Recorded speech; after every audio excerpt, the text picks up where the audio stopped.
ഇറാനിൽ യുദ്ധം പൊട്ടിയാലടാ കഞ്ഞുകുടി മുടങ്ങും. റോസ്റ്റല്ല, കഞ്ഞു കുടിച്ചില്ല. മിഡിൽ ഈസ്റ്റിലെ എല്ലാ പ്രയാസവും അതിന് പറയാൻ കഴിയില്ല. ഇറാൻ യുദ്ധം പൊട്ടൂല, പൊട്ടിയിരിക്കും. എന്ന് നിനക്കറിയില്ല. യുദ്ധം ഉണ്ടാവും. ആ യുദ്ധത്തിൽ ഇറാൻ തകരും.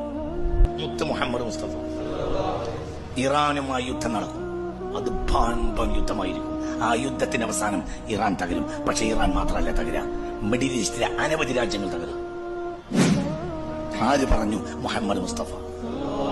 അള്ളാഹു നമ്മളെ കാത്തുരക്ഷിക്കട്ടെ. നിങ്ങളെ സഹായിക്കാമെന്ന് പറഞ്ഞ് ഒരു കൂട്ടർ വരും. അവർ ഇറാനെ തകർക്കും. പിന്നെ അവർ നിങ്ങളെ ചതിക്കും എന്ന് മുഹമ്മദ് മുസ്തഫ. മനസ്സിലായോ പറഞ്ഞത്?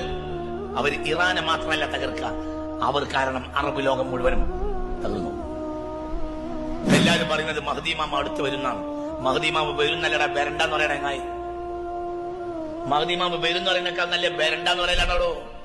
അതിന്റെ മൂലം എങ്ങനെ ഞങ്ങൾ പറയുന്നത്? ലാ യഖ്റുജുൽ മഹ്ദി ഹത്താ യസൂല മുൽകുൽ അറബ്. അറബ് ലോകത്തിന്റെ മുഴുവനും അധികാര രാജ്യങ്ങൾ നഷ്ടപ്പെടാതെ മഹ്ദി പുറത്തു വരികയില്ലെന്ന് മുഹമ്മദ് മുസ്തഫ. ബെരണ്ടോ ബെരണ്ടേ പറ. നമ്മളിങ്ങനെ ബ്രോസ്റ്റൊക്കെ തിന്നിങ്ങനെ ഉഷാറായിട്ട് ഇങ്ങനെ നമ്മളും നമ്മളെ പെണ്ണുങ്ങളും കല്യാണത്തിന് ഇങ്ങനെ ഉടുത്തും മാറ്റി ഇങ്ങനെ നടക്കുന്നതിന്റെ ഇടയിൽ മഹ്ദി അസ്സലാമു അലൈക്കും പറഞ്ഞിട്ട് വരിക.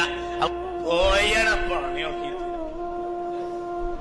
ലാ യഖ്റുജുൽ മഹ്ദി, മഹ്ദി പുറത്തു വരികയില്ല. ഹത്താ യസൂല മുൽകുൽ അറബ്. അറബ് രാജ്യത്തിലെ ഒരു രാജ്യത്തിനും അധികാരം നഷ്ടപ്പെടാതെ ഒരു രാജ്യം ഉണ്ടാവില്ല. ആര് വരുമ്പോൾ? മഹ്ദി വരുമ്പോൾ എന്ന് മുഹമ്മദ് മുസ്തഫ.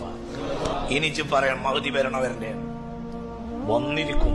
പക്ഷേ നമ്മളിങ്ങനെ പപ്പടം പൊരിച്ച് തിന്നതിന്റെ അടിയിൽ വരുന്ന ആളല്ല ആര്?